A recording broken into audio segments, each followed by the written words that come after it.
while, huh? Been pretty busy lately, so I haven't had an opportunity to do this. But I'm home now for at least today, then I'm gone again. Um, I was thinking while I was gone, good friend of mine a while ago, she asked me if I would do a video kind of going through the process that I went through with my breakup of that girlfriend we were talking about in one of the other videos. So I haven't talked about that, really, so I figured I'd go through it. One of the first things that I did when she and I broke up was that night, I got really drunk, super drunk. I texted my boss right before I did it and told him I'm not going to make it into work tomorrow for sure. Maybe not the next day either, because I knew I was going to get messed up that night. Once again, this is back when I used to drink a lot. Texted my boss, said I'm not coming, started drinking, got blackout drunk. The night was a mess for me. The next morning, I woke up feeling like crap, called up this woman that I knew, and pretty much just told her, I need you to come over here right now, and I need to do some things to you. And she came over and hung out with me for the better part of that day and didn't fix anything. We not proud of this at all, but I did a lot of things to try to with her that day to try to, I don't know, I needed some human interaction. And that's what I told her pretty much on the phone. I said I broke up with my girlfriend. I need you here right now. I need a human body, and I need to do some things to you. So that's what I did. Didn't fix anything. When she left, I felt maybe 1% better. Because in a situation like that, I did need some good human interaction with a female, because I was a busted up man at the time. So it helped probably about 1%, because it's not the woman that you just broke up with. It's just someone else. Rebound, everybody knows that, right? After that, it's pretty much when I quit drinking. I might have my timetable on that a little bit off, but it's pretty much when I quit drinking. Alcohol is it's just the worst. It really is. It's a dangerous thing to abuse. And that's not the kind of thing to this day, regardless of how tough you want to be or how much you want to get through a breakup like that. Something like that, people ask me, like she asked me, this friend of mine, how did you get through it? How did you get over it? You don't really get over something like that. It's never going to happen. I hate to break it to people, That person is forever going to be right here, if nothing else. Always, possibly even right here. And the thing that I've always told myself and sometimes tell other people is, there's you before, because that was my first relationship where I'd ever, fallen in love, right? And done that whole thing. First woman I ever said I love you to, all this stuff. So the emotion there was incredibly powerful.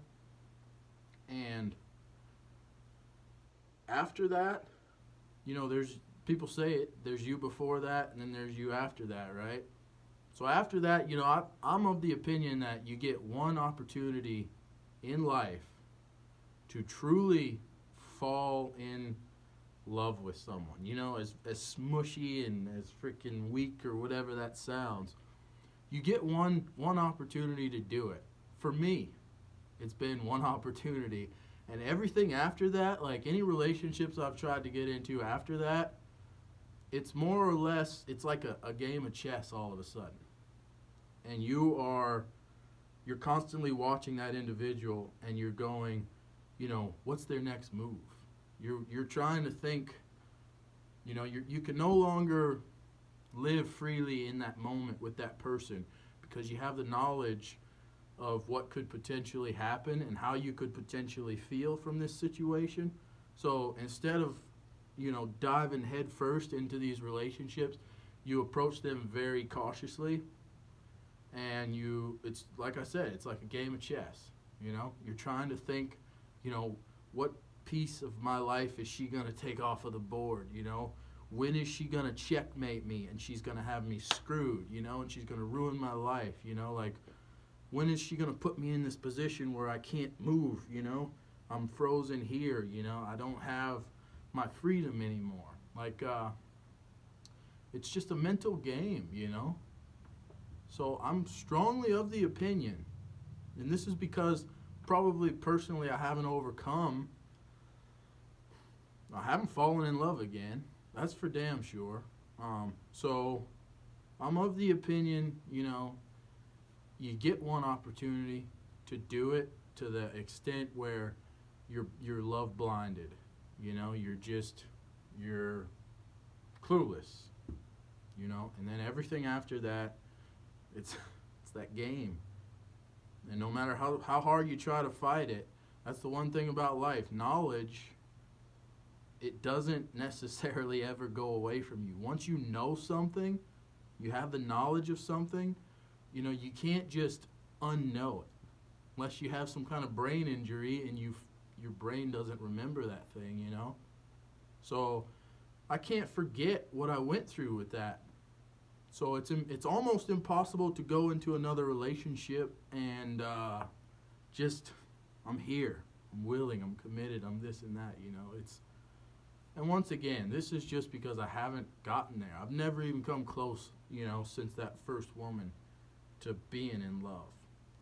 And I don't look for it. You know, I'm very leery of doing it again, you know, because it took such a toll on me mentally, I thought. But I've worked. You don't get over it. So my answer to that question is you don't necessarily get over something like that. You just keep going with life. You know, you can't stop. You just keep going. So day by day, and I did one of the best things that I've ever done to keep going, to not drink. You know, definitely, I still have a sip of this here and there, but I don't, the way that I used to drink, just hanging out with the boys and trying to fix your problems, and no, you gotta cut that ASAP, okay? That's gonna keep you years away from where you should be in life. But other relationships, I've been able to move on very easily, you know? That's why I say you have that one opportunity to truly fall in love with someone. Then after that, it's you figuring out how to work with someone else. It's not necessarily you just being with someone else, you know? If that makes any sense. So the answer to the question is I never got over it. And you probably won't either. If you had a first love of your life, you broke it off, they're gone, you're probably never going to get over that. You know, it's possible to move on, absolutely. You can go on the rest of your life and be happy, but it's, like I said, it's always there. And everything going forward, that interaction with another human being, another woman, it's going to be that game of chess. And it's a tough thing to live with, but don't give up, don't quit, stop drinking. Exercise. I've been doing a lot of running lately, man. My God, my legs hurt. Yeah, so that's the answer to that question. Hopefully, I know it's freaking 10 minutes. I gotta quit. Hopefully that kind of answered it. I'll do more of these videos. I'll try to do a few more of these. I'm going to bring this camera setup with me because I'm leaving town again tonight. So I'm going to bring this with me this time, and hopefully, where I'm at over these next few weeks or whatever, I can still maybe do the videos. You know what I'm saying? Okay. Cheese box. Everybody give me a hug. Give me a hug. I'll send you off to bed tonight. Bring it in. Okay. Get some sleep. We'll do this video again another time. Keep asking the questions too, to my friends or whoever else, you got a question, I'll answer it to the best of my abilities. All right. Peace.